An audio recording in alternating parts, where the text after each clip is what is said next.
কংগ্ৰেছ দলৰ নাইকিয়া হ'বলৈ গৈ আছে। হৈ যাব বহুত জলদি 26-ৰ আগে কংগ্ৰেছ শেষ হৈ যাব।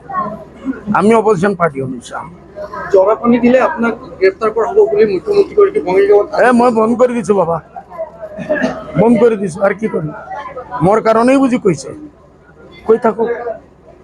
মই কইছো যে আমি আগে নগদ ক্যান্ডিডেট দিছিল, একবার ডক্টর আদিত্য লঙ্কেশা দিল, একবার সিরাজউদ্দিন আজমল। আমি জিকেও পারা না, যদি ফু মারিলে সব মানে পাগল হয়ে পড়ি।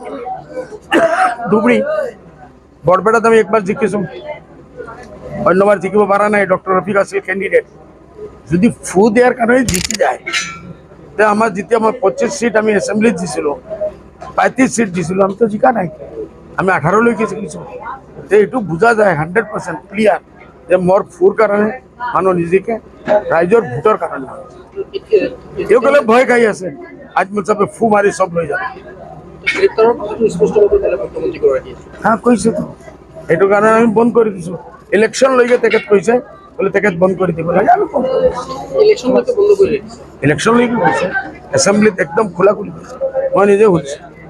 আর ইমান লইকে কইছে যদি আজমল সাহর ফোর পানি পাওয়া যদি কাম আয় বহুত আমাকেও পড়ি দিওক, আমিও খাম।